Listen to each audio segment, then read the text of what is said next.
So I have had the most Norwegian week ever.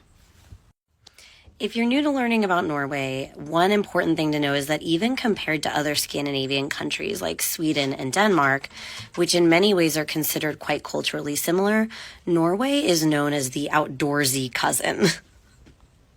Whereas Sweden and Denmark can have reputations of being kind of posh and cool, like think Danish modern design, Norwegians were always kind of the like rural, poor relation. Most known because Denmark and Sweden were always like owning them for most of history. So outdoor life, or friluftsliv, is huge in Norway. Huge, huge, huge.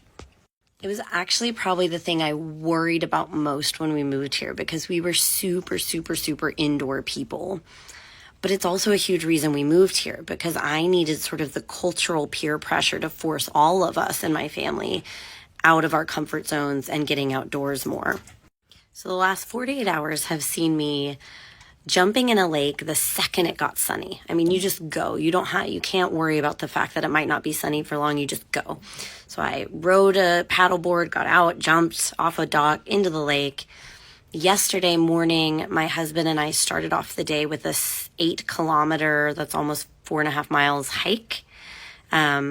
And today I went for an 8.7-kilometer horseback ride, which is actually more exercise than you would think. My tracker said that it was like a 400-calorie ride for me.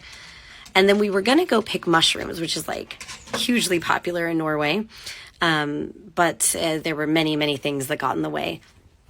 So yeah, most Norwegian couple of days ever is just being out, out, out, out, out.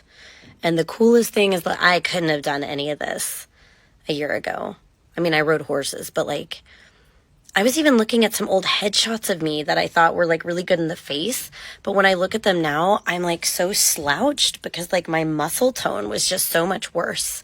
And just being outdoors all the time really does something. And it is so Norwegian to just be like, great, that was a great 5-mile walk, but it wasn't enough. And now I need to go get mushrooms, and then I need to ride my horse, and then I need to go for a swim.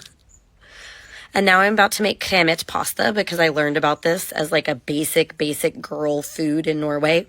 And I looked it up what it was, which is basically like cheese cream sauce pasta with chicken. And I was like, yes, that's for me. And I'm cooking tonight, so it's easy.